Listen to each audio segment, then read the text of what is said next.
Pertsonen garapenean fase eta mugarri ugari dago gainditu beharra, harik eta heldu eta zoriontsu izatera iritsi arte. Nork bere pertsonalitatea garatzea eta sozializazioa aro garrantzitsuak dira, nerabezaroan eta sare sozialek bietan eragin dezakete. Hori dela eta kontu handia izan behar da sareok zer nolako garrantzia duten gure seme-alaben bizitzan. Ez diate galdetzen zeban, nire eta mobiletik ikusteuka, zeiteten orduro eta minuturo ordenagaiun eta berdintzaile asko ez egin importan. Nei ez da sartze behiek da ikustea zeukaten.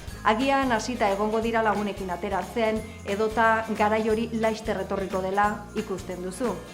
Balitek ez duk jarrera hauetakoren bat edukitzea, mezu argiak ematen dituzu behin eta berriz errepikatuta, eta beraiekin hitz egiten eta akordioak lortzen saiatzen zara. Aldi berean, beren adinetik gertuago dauden pertsonak ere badira beste giro batzuetakoak. Gauza bera, eduki beharko zenuke kontutan sare sozialetan duten presentziarekin pentsatzean. Normala da, uneren batean planteatzea eta garbi eduki behar duzu zer estrategia jarraitu behar duzun.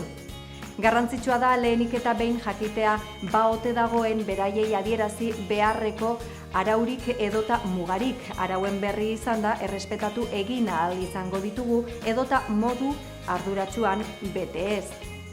Imaginatu, inork azaldu ez dizkizun araudun mundu batean sartzen zarela. Guztiak posible dela ematen du eta ez dakizu zure ekintzek zer nolako ondorioak izango dituzten.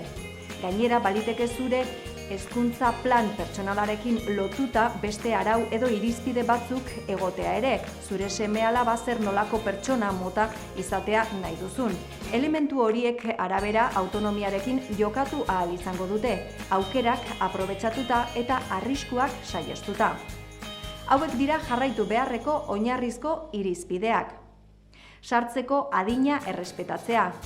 Inori ez diogu usten 18 urtez azpitik auto bat gidatzen. Saiatuko gara 14 urtetik beheragoko inorkez sare sozialak erabiltzea gure baimenik gabe.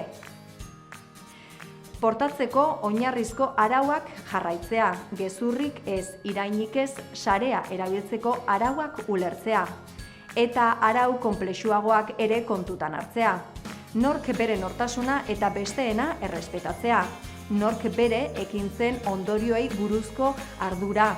Arrisku egoerak identifikatzen jakitea eta haiei erantzuna ematea.